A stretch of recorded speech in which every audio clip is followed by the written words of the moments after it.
My friends, my church, my beloved community, good morning. Good morning. My name is Joseph Davis. I'm a member of this congregation. Oh, and it seems I'm a board member too, so I still can't get over that. Do we have any visitors or guests who feel comfortable in introducing themselves, or do we have any members of the congregation who want to introduce a guest that they brought with them this morning? Hello, Carol. I just met Steve from Minnesota and David from Pittsburgh. Welcome. Anyone else? Hi, Well, I'm Marilyn Carpenter. I'm a member here, and my friend Angela Hagenbach is singing today, and Roger Wilder is accompanying her, and her husband Gary, and her grandkids are here today. Welcome. wow. Welcome.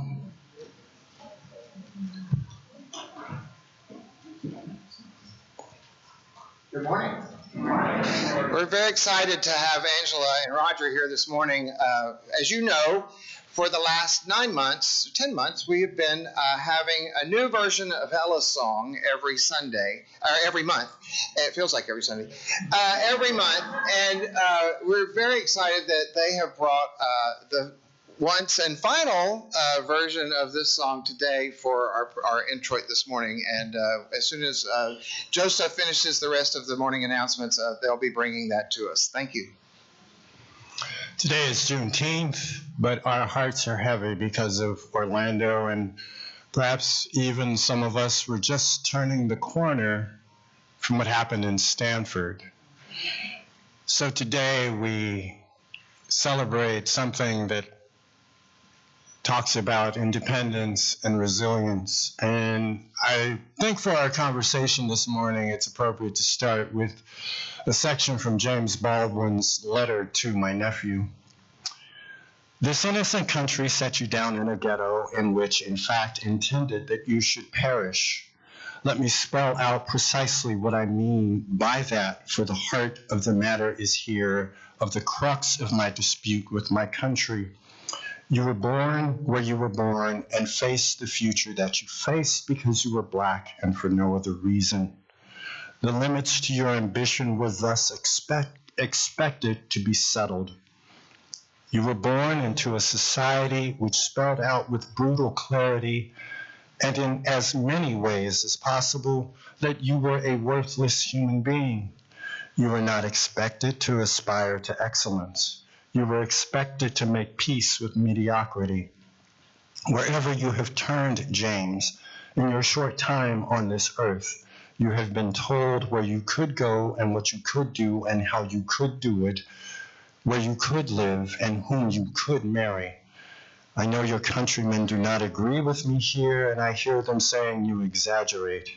They do not know Harlem, and I do. So do you. Take no one's words for anything, including mine, but trust your experience. Know whence you came. If you know whence you came, there is really no limit to where you can go. The details and symbols of your life have been deliberately constructed to make you believe what white people say about you. Please try to remember that what they believe, as well as what they do, and cause you to endure, does not testify to your inferiority, but to their inhumanity and fear. And so in the spirit of resistance and resilience, let's think about these words as our conversation begins in worship.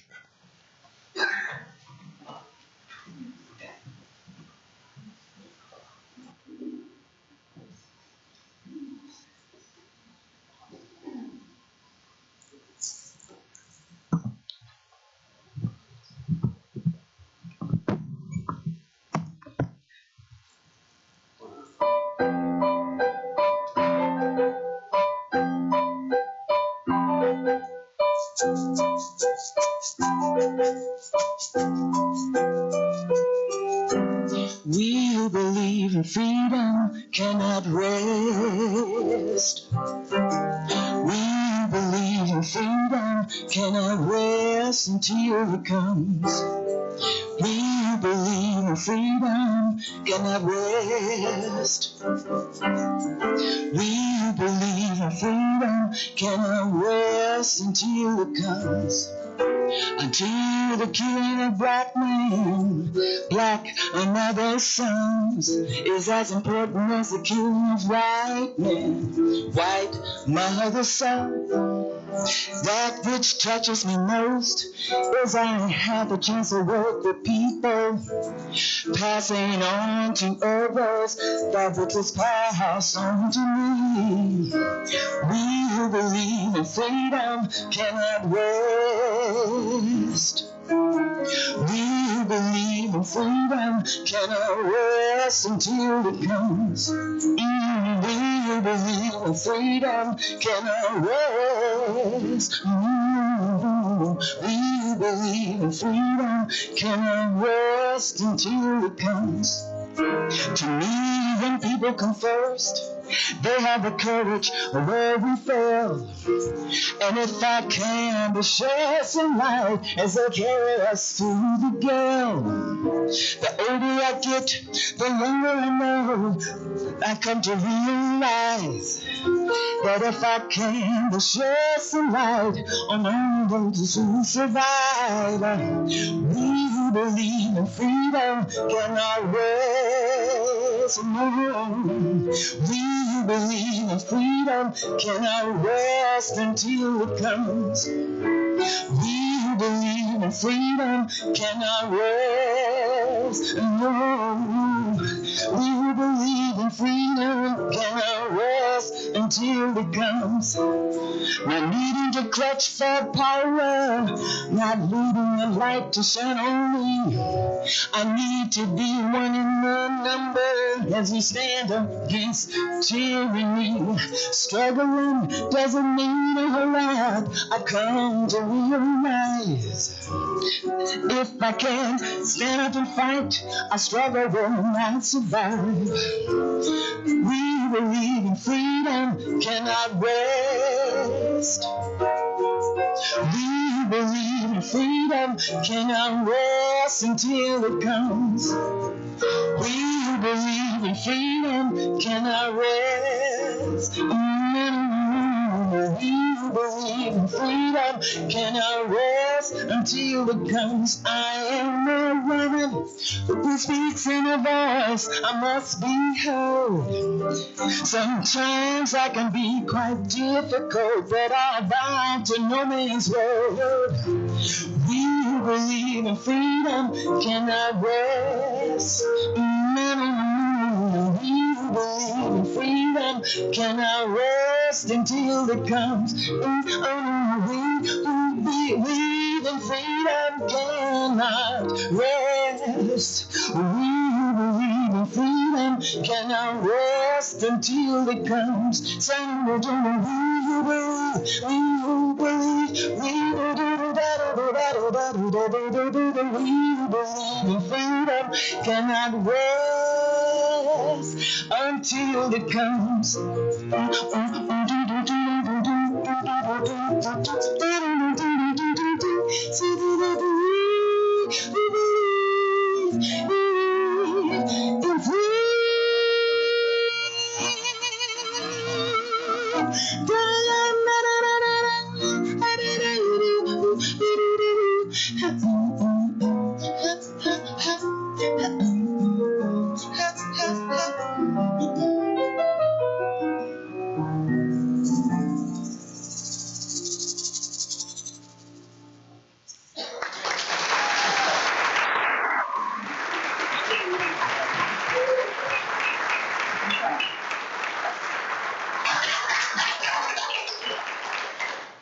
Again, good morning and welcome.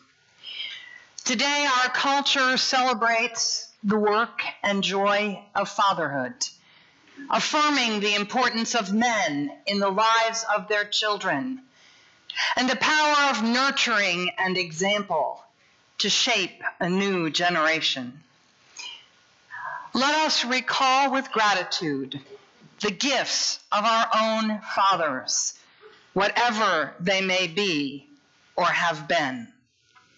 And let us cherish the tenderness of fathers for their children today. It is our vision of the world we want to bequeath to our children that calls us to strive for greater justice and more secure peace.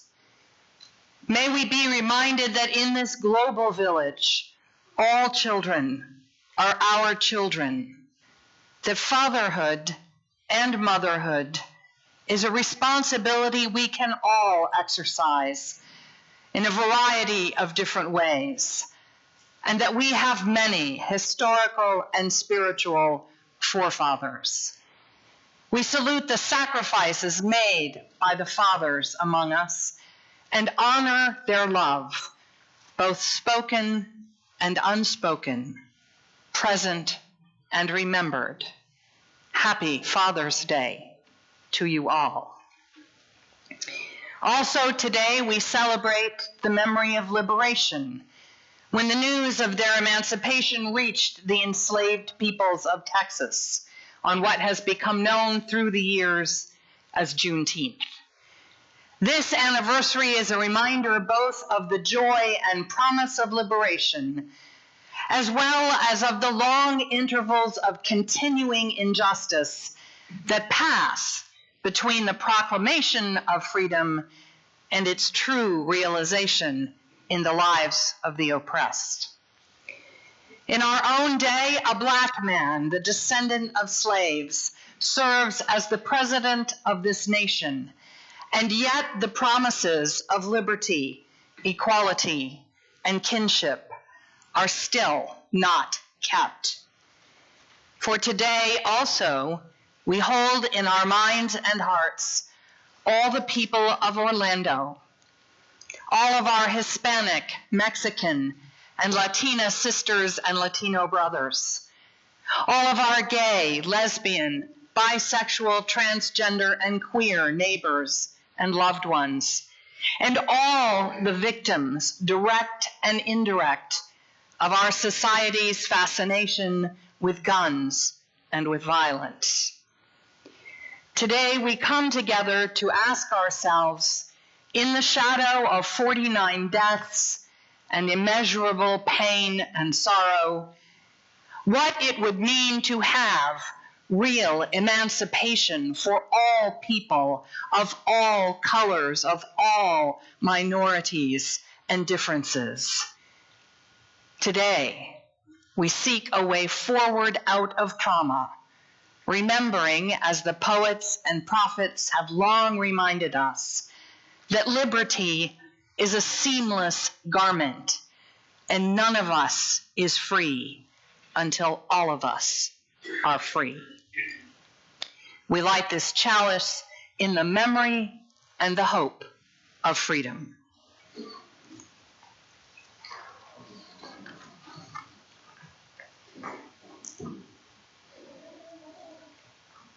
Good morning. Morning. My name is Nick Brizendine, and I light this chalice for acceptance of one another and encouragement to spiritual growth in our congregations.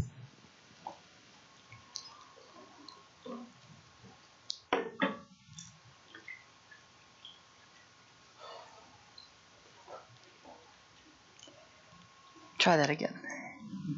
I think you blew it out. That's it. Thank you, Nick. Well done. Now let's rise in body and spirit and remind ourselves of the words of our community's covenant with one another. Together we affirm, goodwill is the spirit of this church, and service is its law. This is our great covenant, to dwell together in peace, to seek the truth in love, and to help one another. Let's remain standing for our opening hymn.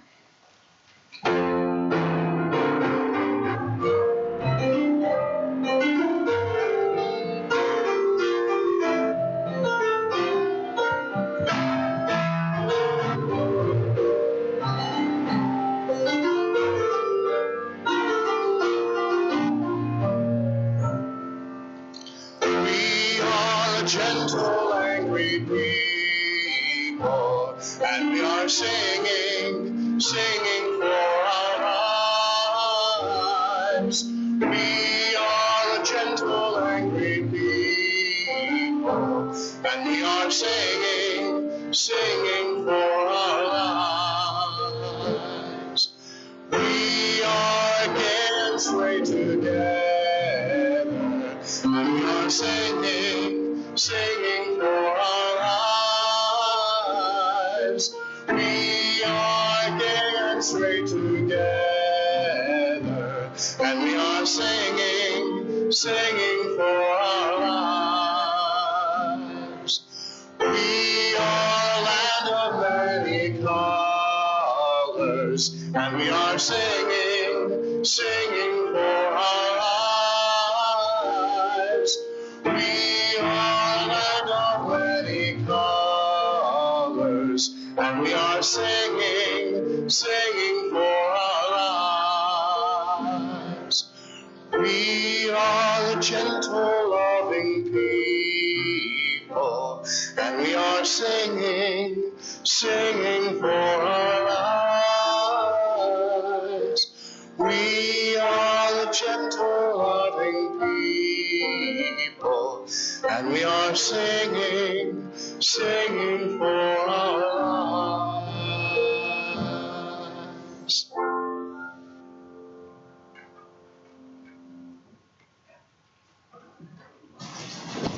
Please be seated. Thank you for being here this morning. I didn't have the pleasure of being with you last Sunday. I was on vacation, and it was a horrible day to take vacation because I was home with Scott. We were together alone with the dogs and watched the Orlando tragedy unfold on television. As you saw the victims pass by on the screen while we were singing that, I'm just reminded how tenuous it all is and how important it is that we spend time together. And on Monday, Kendall asked me how we should respond as an institution. And I said, I don't know. I said, I serve on the AIDS Service Foundation board with Chris Hernandez, who is the city spokesperson for the mayor's office, and I thought, I'll call Chris. Well, I did. And Chris is a very smart man, and he said, you need to call Jolie Justice. And I hope that she could come speak with you next Sunday morning, and it's my pleasure to let you know that she is here, and she wants to speak to us this morning. I've encouraged her to speak to us about her time in Missouri in the state legislature and her plight against gun control there, and how the city responds of Kansas City, and how we should respond as an institution. Please help me welcome Jolie Justice.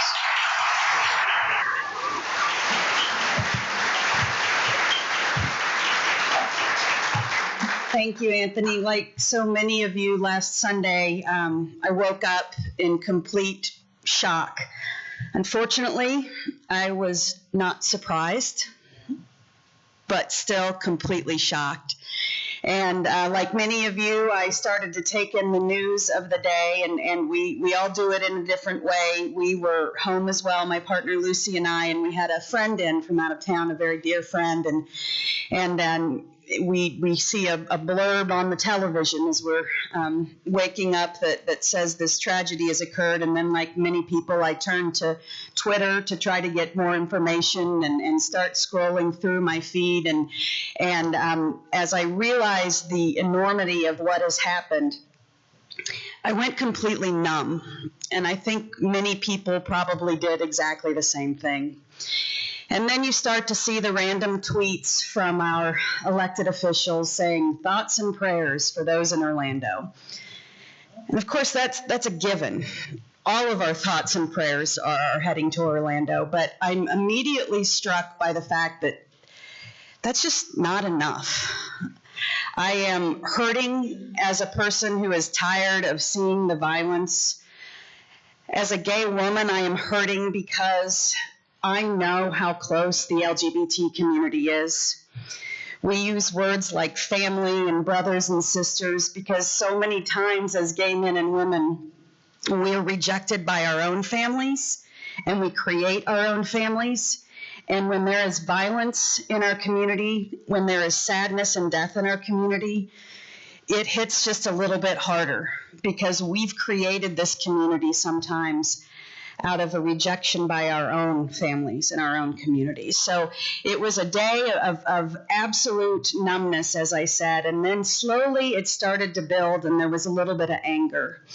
One of the things that struck me as I was scrolling through my Twitter feed was an article that pointed out that, and this is as, of course, the facts are just starting to come in, but an article that pointed out that there was a dire need for blood donors in Orlando, and that there was a possibility that the gunman had been able to purchase a weapon while he was on some sort of FBI watch list.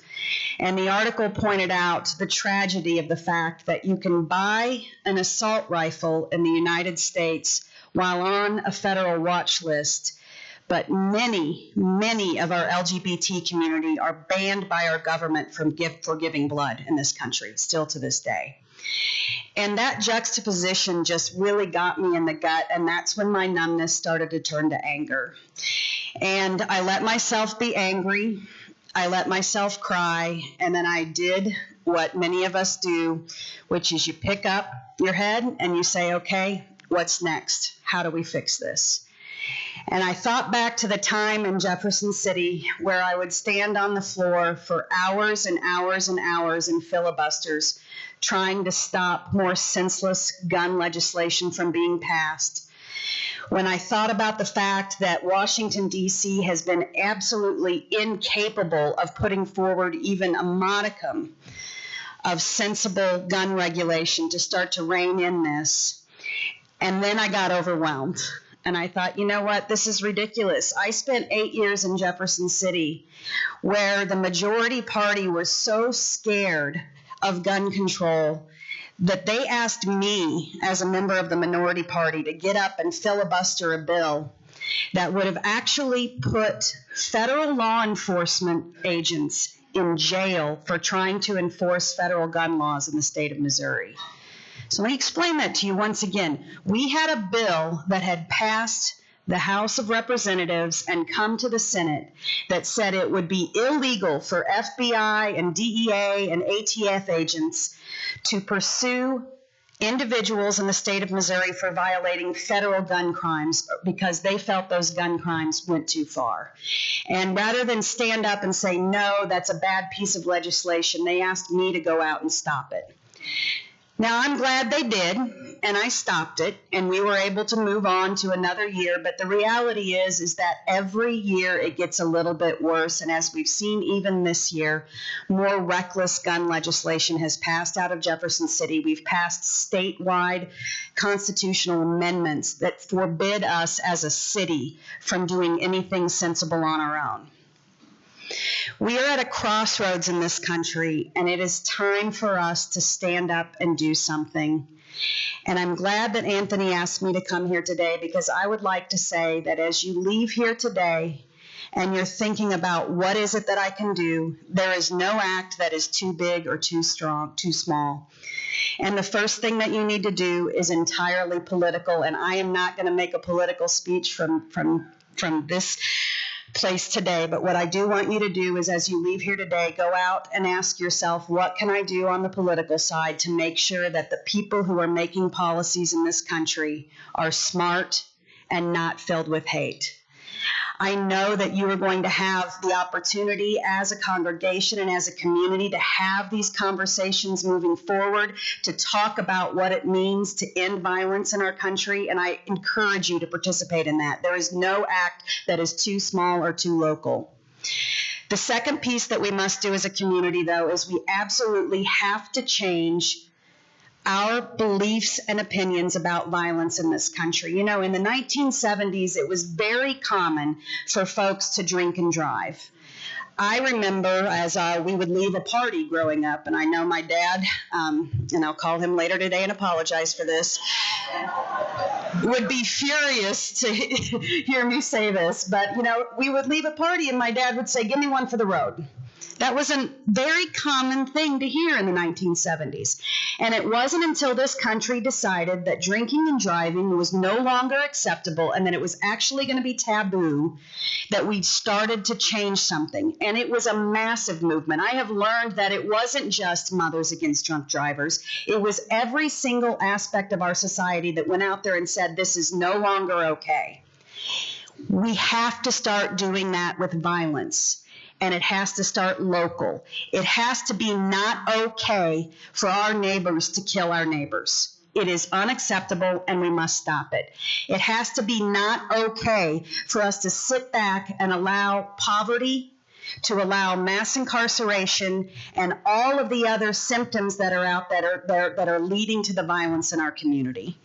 And it is absolutely not okay to continue to elect officials who are either too scared to stand up against guns or who frankly are on the absolute wrong side of this. We must stand up to them, and that's something that we can do, but we have to do it. We have to make it a taboo that violence is okay in our communities. So I ask you to continue your fight, continue to put one foot in front of the other. I think about all of the statements that I would tell myself constantly when I was in Jefferson City. Every time we had a day where we had a huge victory in the LGBT community and then we were kicked back another 6 steps, I would say over and over and over again, the arc of the moral universe is long, but it always bends towards justice. I want you to add to that love always wins, because it does. And if we keep marching forward as a community, we will make that change. We just can't stop. Thank you.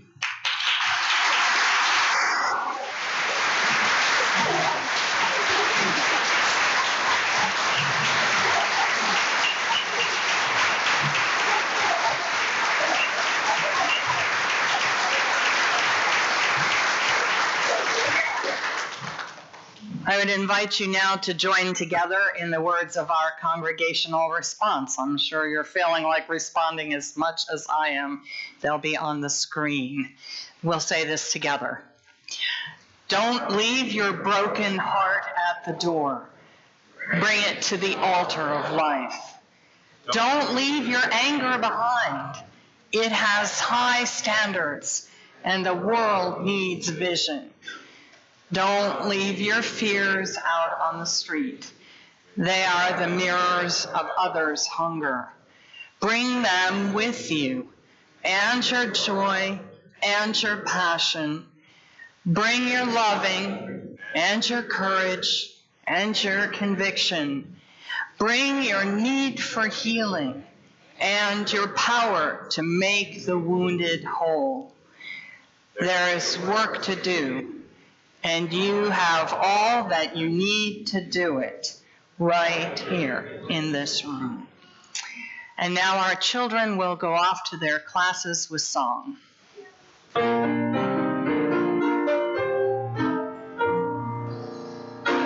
now in peace, may love guide all your ways. Beauty be the blessing of your nights and days. Truth on your lips and kindness in your deeds. Brave to follow where the human spirit leads.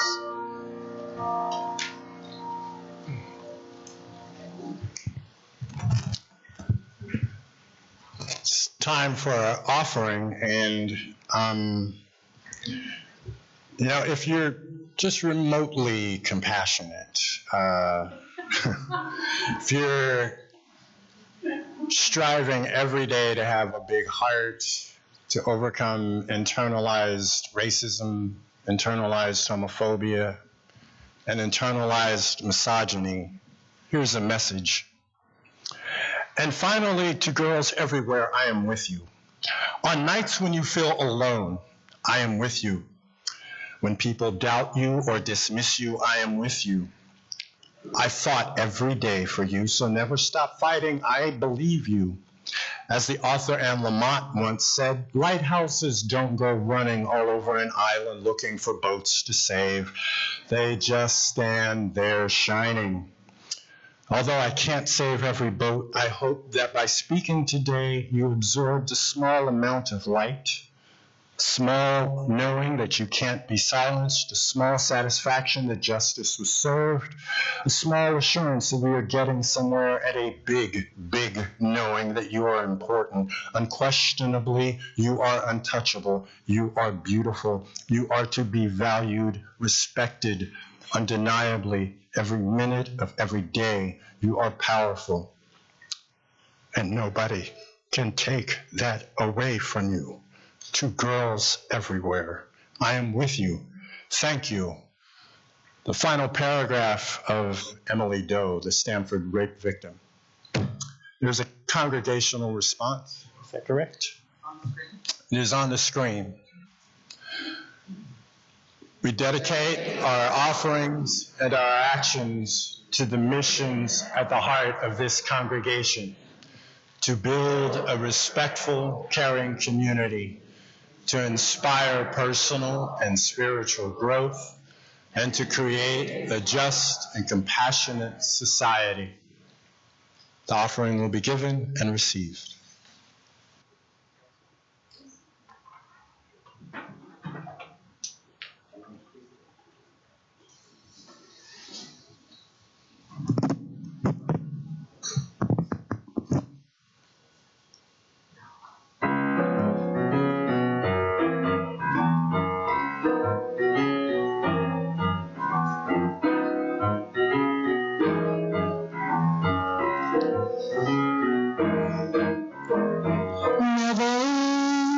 As a child, living life since I was 2, heard every story told, been everywhere but in, and I am disillusioned always, new confusing stories.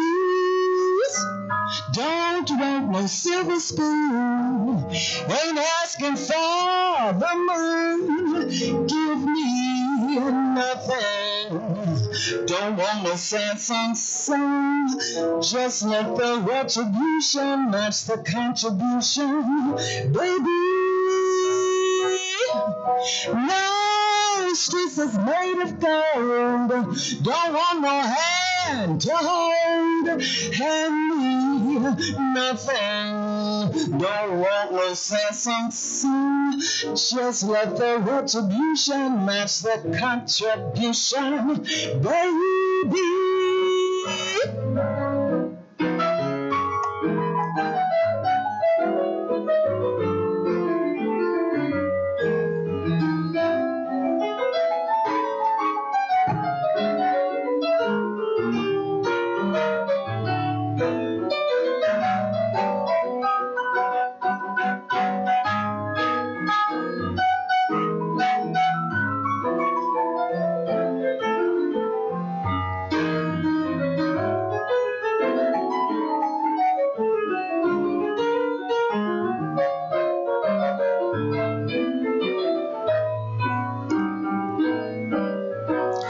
Don't want no silver spoon, ain't asking for the moon, give me nothing. Don't want no Samsung song, just let the retribution match the contribution, baby. No streets is paved with gold, don't need no hand to hold, hand me nothing. Don't want no favors done, just let the retribution match the contribution, let the retribution match the contribution, let the retribution match the contribution, baby.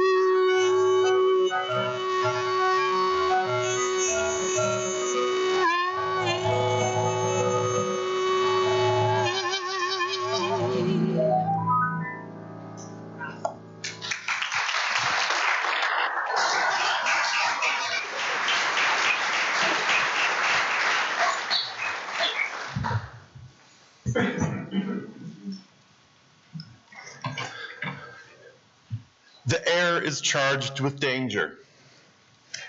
I'm at the pump filling up my tank. The gas, with my big supermarket discount, is $1.22 a gallon. I fill up my car for under $20. Thanks, Obama. No, really, thanks, Obama.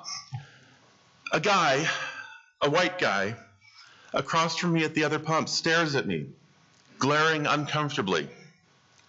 I smile at him and nod, a universal gesture of neighborly friendliness.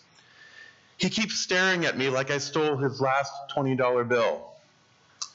I am a black woman. Another white man at another pump sees this and nervously starts making small talk with me. I'm nervous too. The other white guy finally relents in his gaze and gets back into his Dodge Ram or Tundra or whatever big-ass truck he's driving. He really is driving a big-ass truck. He drives off, and I exhale, realizing I'd been holding my breath for a long time. I live in Ohio, southwestern Ohio, in a rural county. I've lived out here in the boonies for 5 years now and never had a problem, never felt much discomfort. But since the recent primary campaign, the whole energy has shifted. I'm going through a drive-through with my husband. He's white. We've been to this local place at least once a month for the past 6 years. The girl at the window holding on to the bag of food looks at me, then at my husband, then drops the food in his hand. She slams the window shut without saying thank you. We both notice, but say nothing. We drive the 5 miles home in silence. I'm online and I read about a white man shooting people speaking Spanish in Kansas for no reason, simply for hate. Last year, the police killed over 100 unarmed black folks.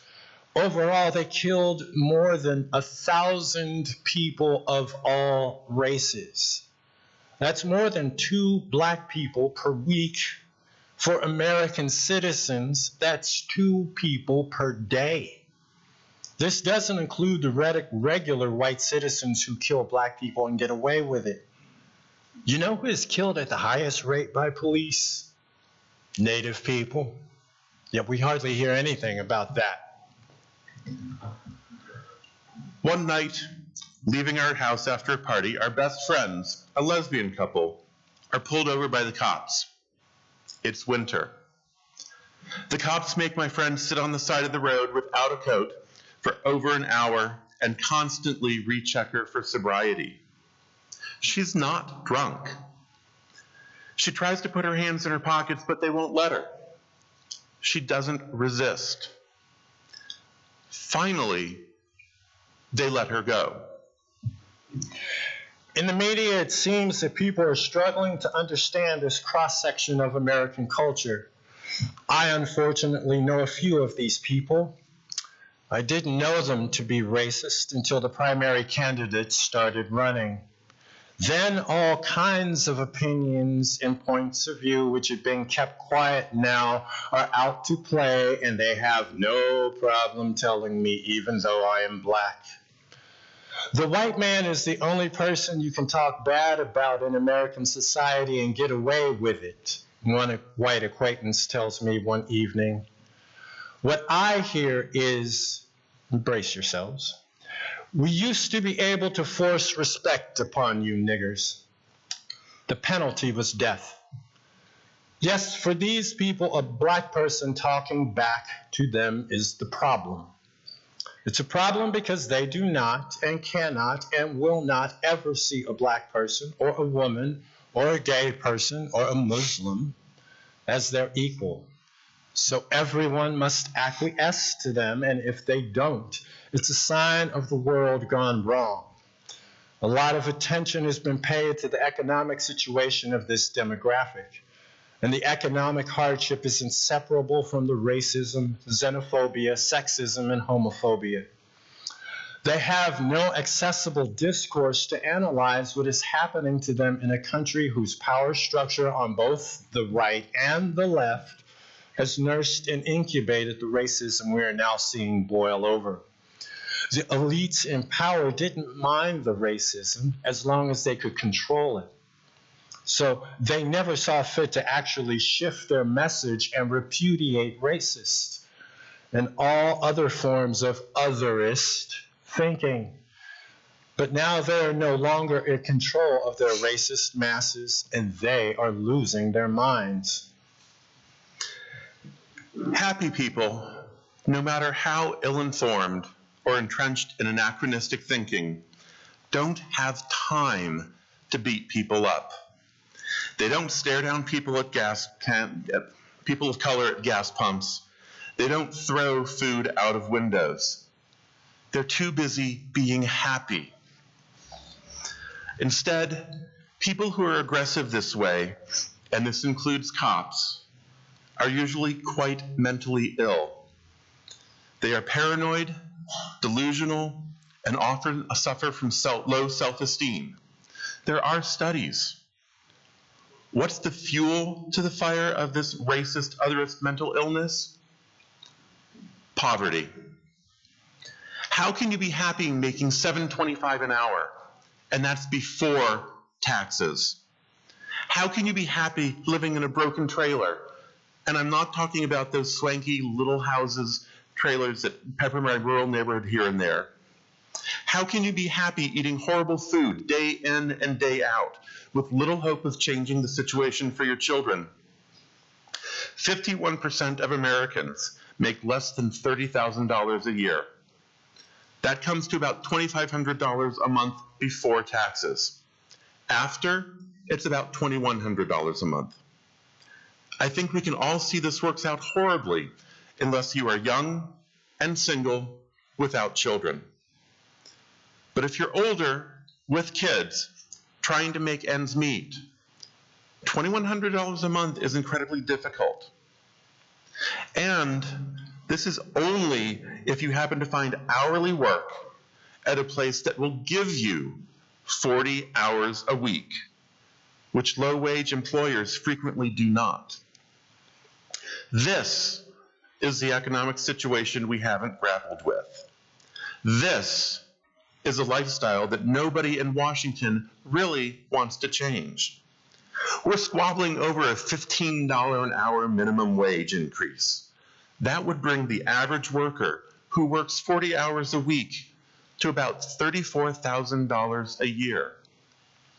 Nobody on Capitol Hill has to eke out a living on that. This isn't about pitting people who are willing to do violence and harm to others simply because they are different. Because let's face it, minorities fare worse than whites in this economy. Income for the average black family went down under Obama. So this isn't about pity for bigots. It's about the safety of people of color and other oppressed groups in this country. Income equality only increases hate crimes. One of the reasons I supported Bernie Sanders was because I saw that improving the quality of life of people on the bottom would shift the effective change in our culture. It would make America safer for everyone. People who feel they have something to lose don't act out as much as those who feel they have nothing to lose. And for many of these people who support Trump, all they have of value left is their whiteness. So they're going to fight for it. And yes, that is racist, but that is all they've got. If they had something other than their whiteness to hold on to, they wouldn't be so attracted to bluster and spite. And that is what is at stake. I don't have anything personally against smart, competent, and successful politicians. I hate that right at the moment that the income inequality of this country is at a boiling point, there are candidates coming in with a kind of savvy political knowledge that people now distrust. It seems like we punish our leaders for mastering the techniques of governing that have been the status quo for generations. It's not right. Those who have studied, worked hard, and paid their dues shouldn't be punished for succeeding in this system on its own terms.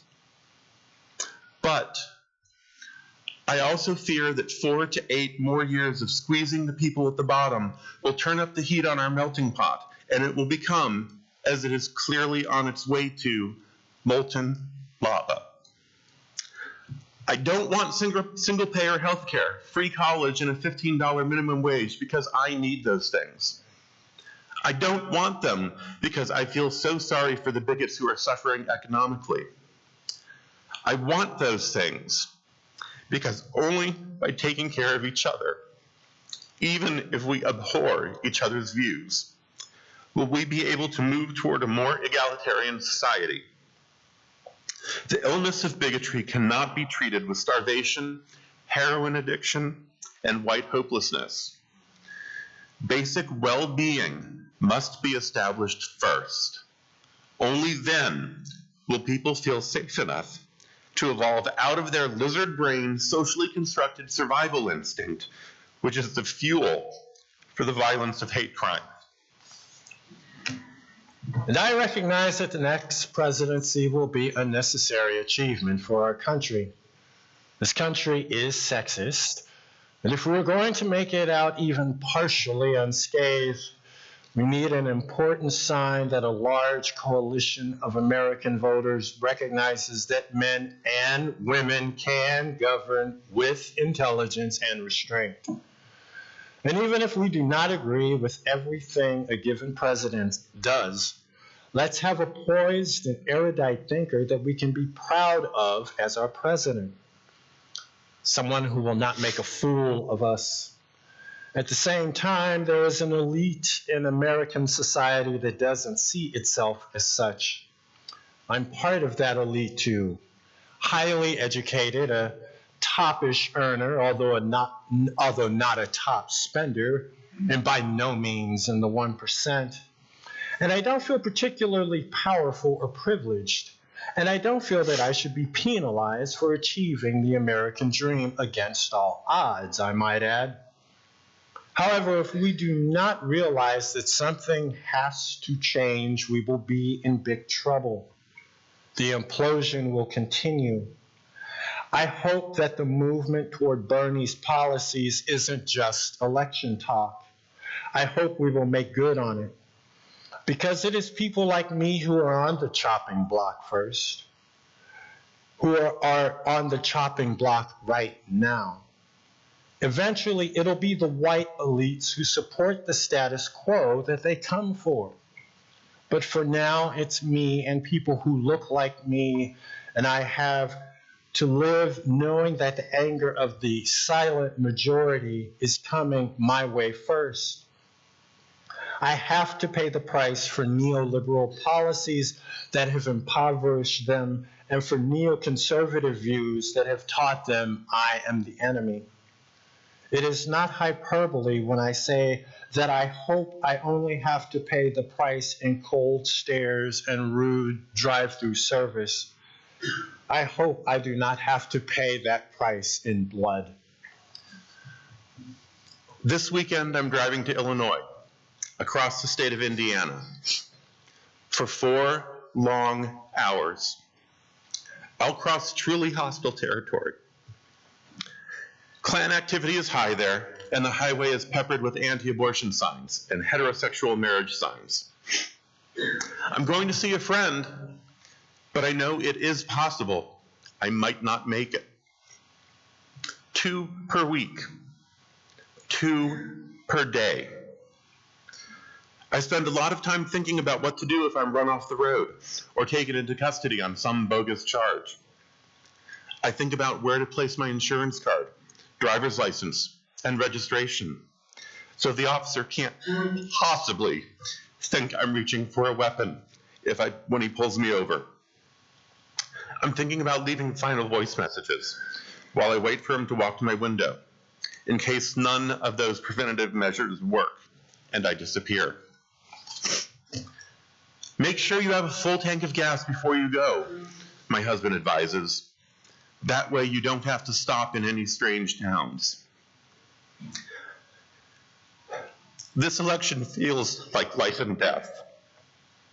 We need all Americans to get the message that hate and hate speech are not going to be tolerated.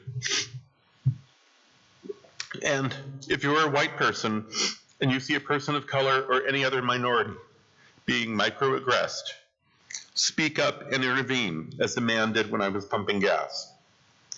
It makes a difference, a big difference. He was basically saying, I've got your back. And that backup matters. I'm going to vote in the general election, and I will campaign my ass off. But as a country, we have a long way to go. Bernie's agenda is real and needs to be put into action, no matter who is president. And we can't drop the ball down ballot. We have to keep on working and fighting for the country we want. And we have to raise the standard of living for all Americans before we can begin to truly reckon with our racist and otherist present.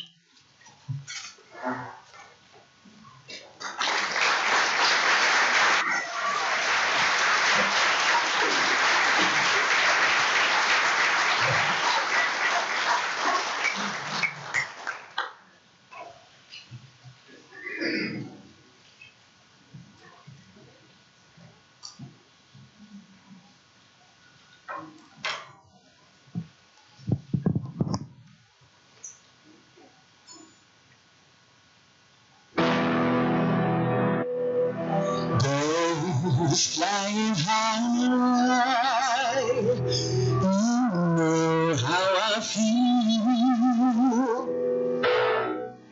Sun in the sky, oh, you know how I feel. Breeze drifting on by, oh, you know how I feel. It's a new dawn, it's a new day, it's a new life for me. And I'm feeling so good.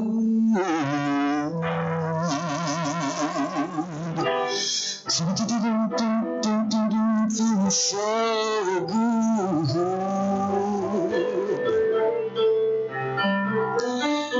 Birds flying high, you know what I feel.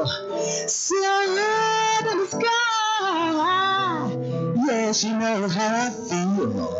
Breeze drifting on by, you know how I feel. It's a new dawn, it's a new day, it's a new life for me. And I feel so good.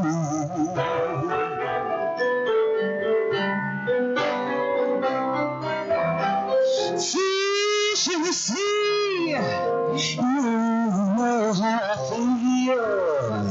Rivers running free, yes, you know how I feel. Blossoms on the trees, you know how I feel. It's a new day, it's a new dawn, it's a new life for me. I'm feeling so good. I'm feeling so good.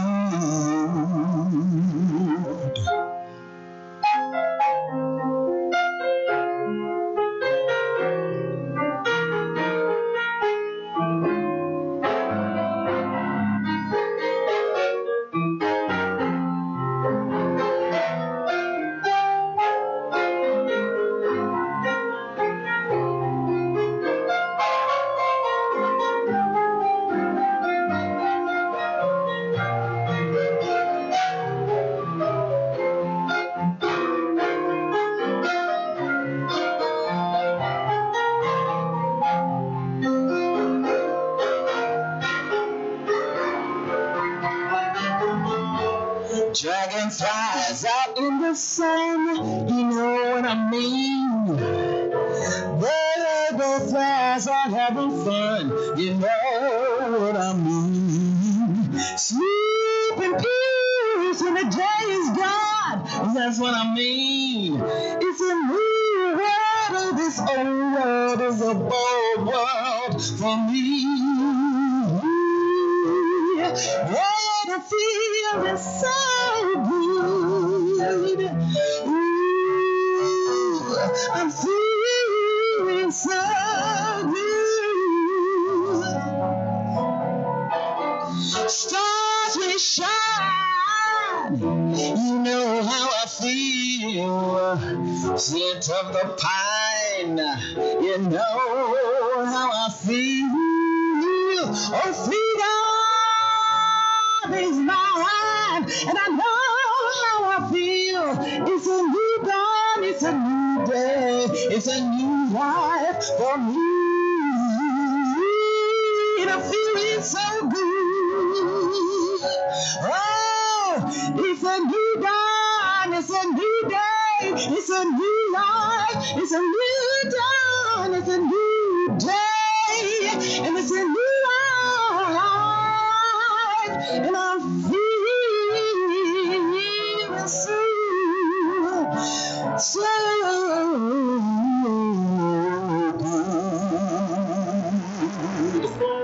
and I'm feeling so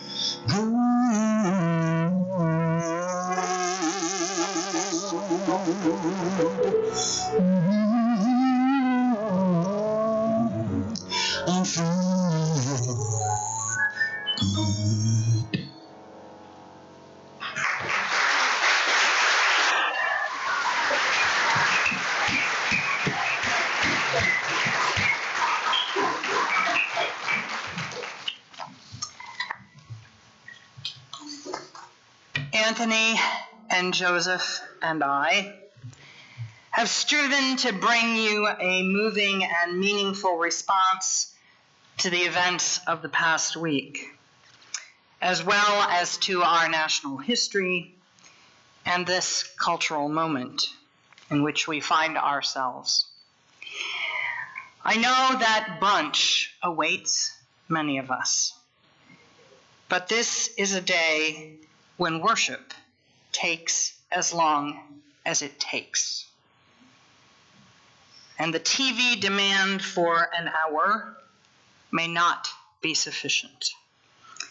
So I invite you to settle in and give the Spirit an ample hearing this morning. I have never found serious accounts of God as a character very persuasive, but I am a fan of the God who appears in jokes.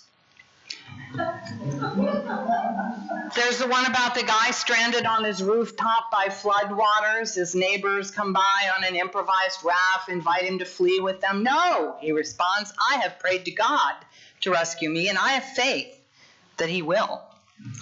The police come by, picking up the stranded in a rowboat. No, says our believer, I am waiting in faith for God. A Coast Guard helicopter lowers a rope to him, but he waves them off. And soon thereafter, he drowns. Arriving at the pearly gates, he tells St. Peter that he doesn't understand how God could have abandoned him like that. God protests, what do you want? I sent 2 boats and a helicopter.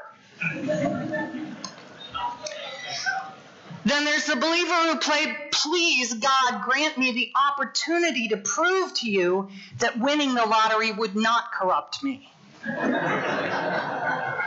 God replies, so meet me halfway, buy a ticket. Now that's a God I can deal with. I'm fine with prayers. As some of you have heard me say before, prayer is as instinctive a human impulse as cursing. It arises from the same irrational source and has equally little to do with changing anything material or substantive in the world. It is what we do when all the available resources have been exhausted. And there is nothing left but to remind ourselves of the values we cherish and the outcome we envision and why it all matters. And to acknowledge and perhaps lament our own finite abilities. Today, this week, is a good time to acknowledge and lament our finite abilities. It is, after all, Juneteenth, the belatedly recognized holiday celebrating the belatedly recognized freedom of formerly enslaved people throughout the defeated Confederate States in 1865. It took that long, from April 9th, when General Lee surrendered to General Grant at Appomattox, to June 19th in Galveston, Texas, more than 2 months, for the federal orders mandating their liberation to reach those men and women, informing them that they were no longer considered chattel property of white owners. The white power structure did not greet this news with grace. They shot and hanged blacks who tried to leave the plantations. They strategized together about how to correct or defy what they perceived as federal government interference into their God-given rights and state cultural heritage. They colluded to prevent formerly enslaved people or other blacks from ever purchasing homes or farmland. Over time, they evolved the interlocking system of so-called black codes, of Jim Crow segregation laws, disenfranchisement, economic oppression, and the ever-present threat of violence that eventually gave rise to the civil rights movement of the 1950s and 60s. It remained for all of that century, as it has remained for the 50 years since and to this day, dangerous to be black in America. And we cannot figure out how to fix it. This week is a good time to acknowledge and lament our finite abilities. 49 gay and lesbian and bisexual and transgender and straight Latinx men and women are dead in Orlando, and more than 50 others wounded, many permanently disabled, by an act of hatred and violence. It is not safe to be a person with brown skin, a person of color in America, and we cannot figure out how to fix it. It is not safe to be gay or lesbian or a person who in any way defies stereotypical gender categories in America, and we cannot figure out how to fix it. In point of fact, it does not matter what color you are or how conventional your sexual orientation. It is not safe for you either.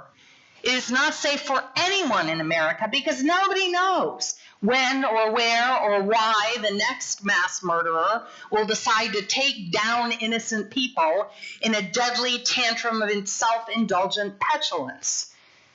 The only thing we know is how. And we cannot figure out how to fix it. And so we send our thoughts and prayers, as Jolie said, and maybe some money to the extent that that helps anything, because prayer is what people of goodwill do when there is nothing else to be done. But here's the thing. The only God I have any use for is not impressed by prayers when they are offered as a substitute for getting off our chairs and doing the right thing. In fact, that God said a long time ago, I hate your worship and your ceremonies and your sacrifices. I got no time for your hymns and prayers while the poor and the oppressed are suffering and the privileged do nothing to help. It's not my job to rescue you from the consequences of your own human selfishness and laziness and greed. Wake up and smell the gunpowder. I'm translating freely here. You all know the last line, but let justice, what? Roll down like waters, and what? Righteousness, like a mighty stream. Folks, there is nothing wrong with being appalled and baffled. That is the right response when something awful and unprecedented happens. It is appropriate, it is necessary in that moment to take a step back and say, what is this place where we find ourselves? It is crucial to admit that we don't understand when we don't understand. It is honest to acknowledge when we don't know what to say, when nothing in our previous experience has prepared us to deal with the situation we are confronting. Usually when glib people rush in to fill that silence too quickly, they make fools of themselves. Tragedy is not something that can be reasoned or explained away. And denial is the least helpful thing of all. It's important to remember our ideals and values, what kind of people we want to be, what kind of community we want to build in moments of crisis. That's wisdom and even reverence. But that is not where we are now. Not unless you have been living under a rock for the past 4 or 17 or whenever you want to count from years. What makes this news from Orlando so devastating is precisely that we know this territory all too well. We have been here before, again and again and again. During his presidency, Barack Obama has made more speeches of condolence for mass shootings than he has hosted formal state dinners. Think about that. That is nuts. Our nation has been down this road so many times before that it is not at all unfamiliar. And it's starting to feel like something we ought to have a handle on by now. In fact, here's the thing that's happening. The All Souls Emergency Preparedness Task Force has been studying what we ought to be prepared to do if an active shooter invades our community space. Because part of what we have learned is that in such a situation, what people generally do is freeze. Most of us don't have any relevant personal experience to turn to, so the feeling of panic takes over and our thought process becomes paralyzed. This reaction is exactly what enables shooters to succeed. They expect it. What allows people to unfreeze is having a plan, recognizing the situation and going to whatever thought process we have already engaged in advance to deal with it. It is time to unfreeze our national response to public acts of gun violence. It's not new anymore. It's not unprecedented or unexpected. And we have to get past the horror and the anguish, real as they both are, to figure out some sort of actually meaningful response. Trouble is, we cannot give those 49 Latin night dancers at Club Pulse their lives back. We can't give the grieving parents back their children, the bereft children back their parents, the anguished sisters and brothers and cousins and friends back their networks of solidarity and support. We can't give the GLBT and queer community back their safe space and their sanctuary. We cannot repair the hole that has been torn in the city of Orlando and among young Latinx people across the country. We can't undo the violation of trust and innocence. This damage has been done, and we can only offer our own sorrow and outrage and willingness to listen and whatever help someone might let us know they need. And so we end up, as so often before, feeling that there is really nothing much we can do, which brings us back to thoughts and prayers, the place we have found ourselves over and over again, until it has become no longer an honest, humble confession of being overwhelmed by shock and grief, but rather a practiced retreat into helplessness and despair. That learned helplessness serves the forces of our oppression, just as the common mental and emotional brain freeze serves the murderous purpose of a gunman. But the truth is, we are not helpless. There are things we can do. They won't bring back the precious brothers and sisters of Orlando, but they might save the precious brothers and sisters who are still left to us. I'm going to suggest two possibilities this morning. There are many more, of course, but I urge you to pick something, anything, to demonstrate to yourself and others that we have moved beyond thoughts and prayers and silences. Our reason has become unfrozen, and we are thinking hard about these matters, and we are preparing for and demanding change. Number one, it is a very humanist response to any crisis we don't understand to try to learn more, especially when there is information that the forces of fear don't want us to have. One of the most frustrating obstacles to building a country free from gun violence is that Congress has banned federal research on the subject since the year 1996. For the past 20 years, every year, Congress votes to deny funding and effectively prevent the Centers for Disease Control and Prevention from doing critical research on gun violence through the Dickey Amendment. As a result of lobbying by the National Rifle Association, Congress has banned the CDC from studying the causes of gun violence as a health issue because of claims that this research could be used to advocate or promote gun control. Duh. Congress even extended this ban right after the Charleston church shooting that left 9 people dead by rejecting an amendment that would have repealed the ban. Earlier this week, in the wake of the Orlando shootings, the American Medical Association called gun violence in the United States a public health crisis. Yet the CDC is not allowed even to conduct research into the root causes of this threat. How should we be expected to come up with the most impactful solutions if our best minds are not allowed to study the problem? Doctors for America is a national movement of physicians and medical students who are working together to improve the health of the nation and ensure access to affordable, high-quality health care for everyone.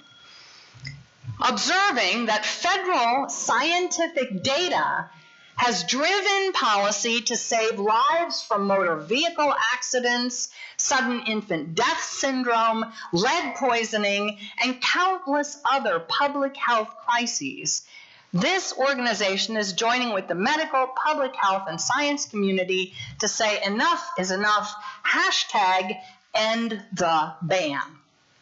They are sending this message to Congress and inviting all of us to join them.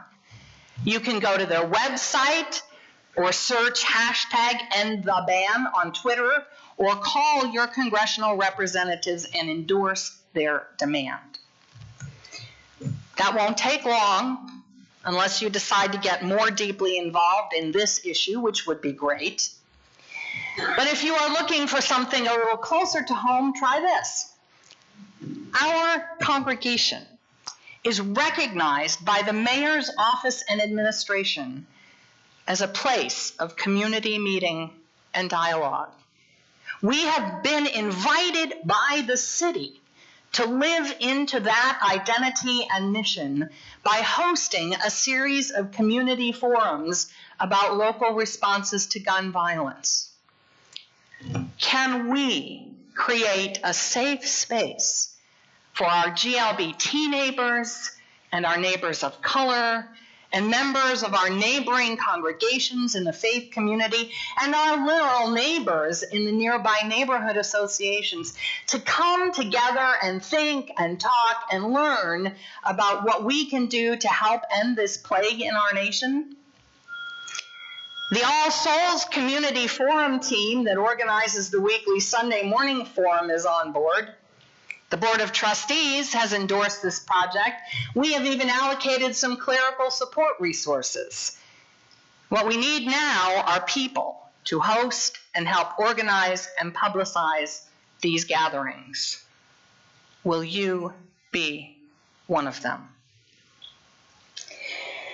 The NRA and the merchants of death who profit from selling semi-automatic murder weapons don't want this.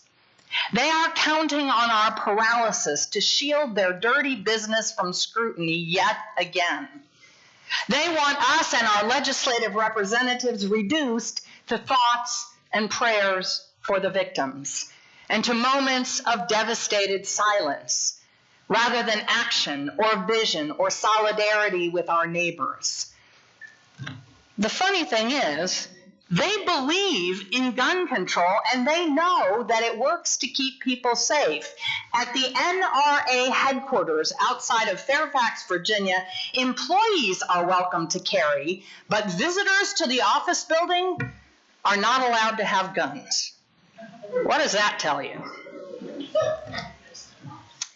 Earlier this week, when Speaker Paul Ryan called for a moment of silence in the House of Representatives to honor the dead in Orlando, Jim Himes from Connecticut was one of those who walked out of the room. This is what he said. All I know is that these regular moments of silence on the House floor do not honor the victims of violence. They are an affront. In the chamber where change is made, they are a tepid, self-satisfying emblem of impotence and willful negligence.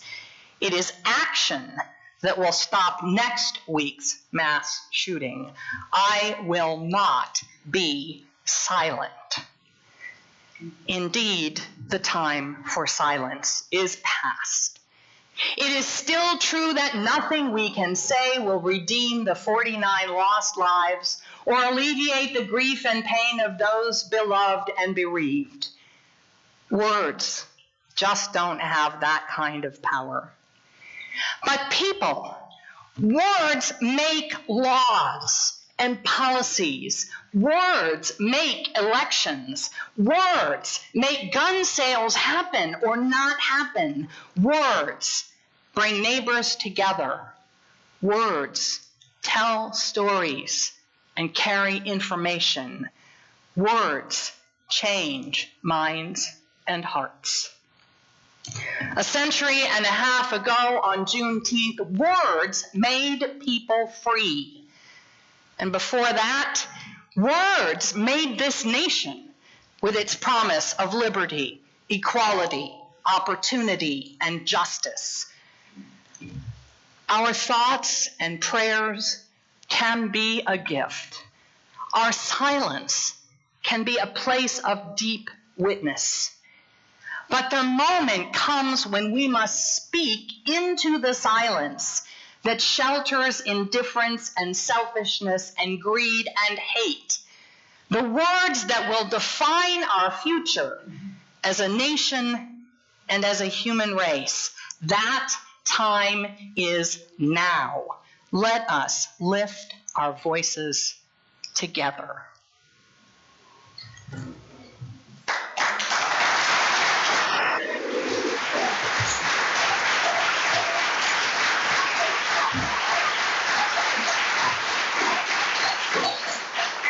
Don't applaud, sing.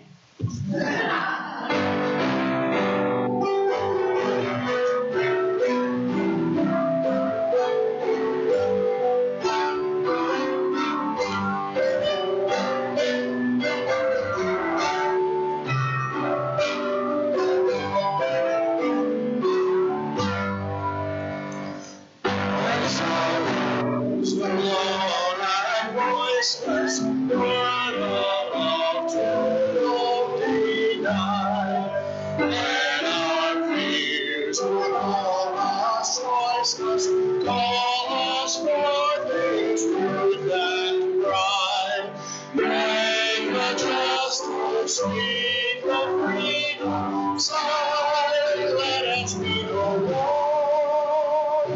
Silent, let us be no more. Hate and fear have left us broken, let new courage make us whole. Hear our Lord, the story is broken, from the reclaim the soul. Make the justice, lead the freedom, silent, let us be no more. Silent, let us be no more. Sound of songs from this hour, unashamed we shall arise, telling truth to careless power, facing wrong with steadfast eyes. Make the justice, lead the freedom, silent, let us be no more. Silent, let us be no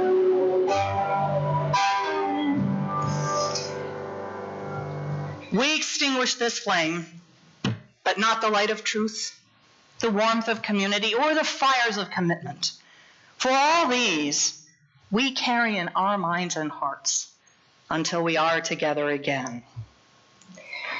Now, therefore, since the struggle deepens, since evil abides and good does not yet prosper, let us gather what strength we have, what confidence, what valor, that our small victories may end in triumph, and the world awaited become the world attained.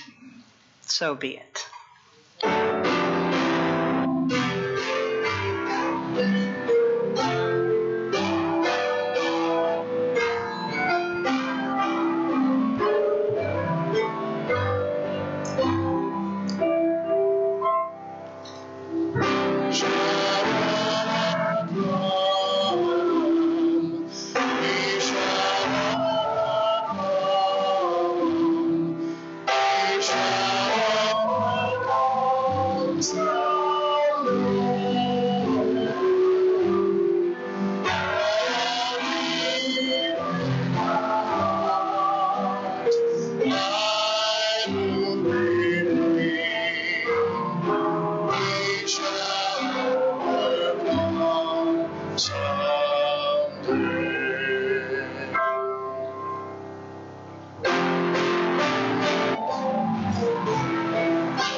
Really, no kidding, right?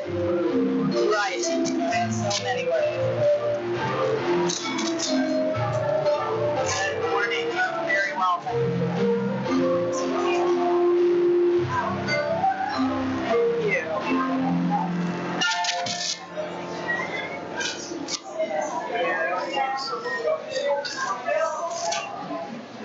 Hey, glad you made it. Well, yeah, there are sign-up sheets for the last course on the conversation over on the table there. Yes, thank you. Good morning. Nice to have you with us. Thank you. Caroline, glad you were here. It's always great to see you. Great to see